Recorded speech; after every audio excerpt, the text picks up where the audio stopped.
केंद्र सरकार ने जनगणना के लिए तैयारियां शुरू कर दी हैं। गृह मंत्रालय ने सोमवार को जनगणना का नोटिफिकेशन जारी कर दिया।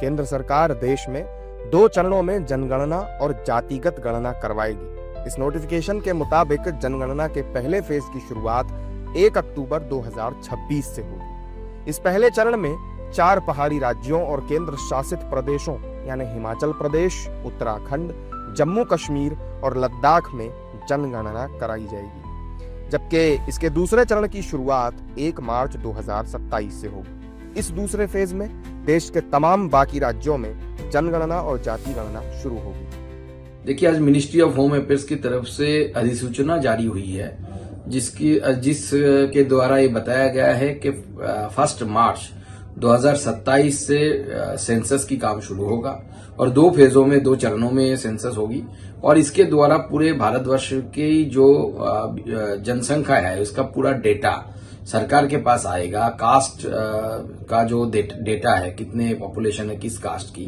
वो डेटा भी सरकार के पास आएगा और इसके द्वारा सरकार आगे आने वाले समय में हमारी जनता के लिए ठीक तरीके से, सही तरीके से सरकारी योजनाओं की प्लानिंग कर पाएगी। तो पहले से तय था। केंद्र सरकार का मैं स्वागत करता हूं कि जातीय जनगणना का नोटिफिकेशन जारी है। ये अच्छी बात है। जो एक बड़ी लड़ाई पेरियार साहब, ज्ञानी जैल सिंह और नीतीश कुमार लंबे समय से लड़ रहे थे और लगभग 15-20 वर्ष पहले जब नीतीश जी ने पार्लियामेंट में जातीय जनगणना की वकालत की थी और उसको आज भारत सरकार ने ताकत देने का काम किया है।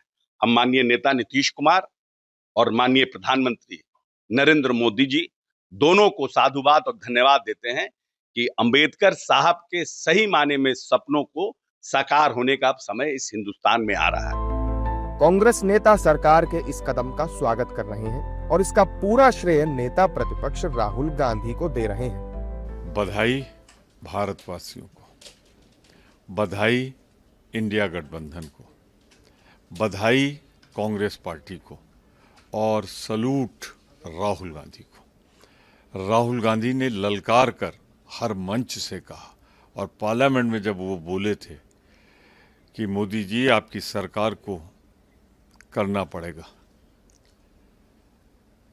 ये जातिगत जनगणना और आप नहीं करोगे तो हम आएंगे करेंगे। ये जीत राहुल गांधी के उस बुलंद इरादे की है। देर आए दुरुस्त आए।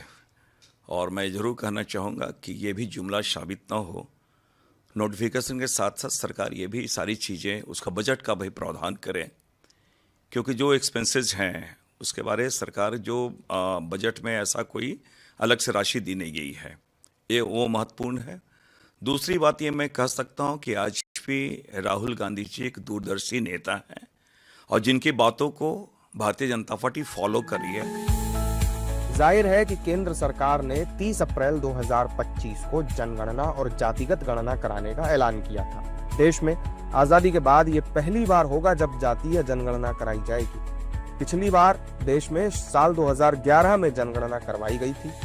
हर 10 साल में जनगणना करवाई जाती है, लेकिन साल 2021 में कोविड-19 महामारी की वजह से जनगणना को टाल दिया गया था।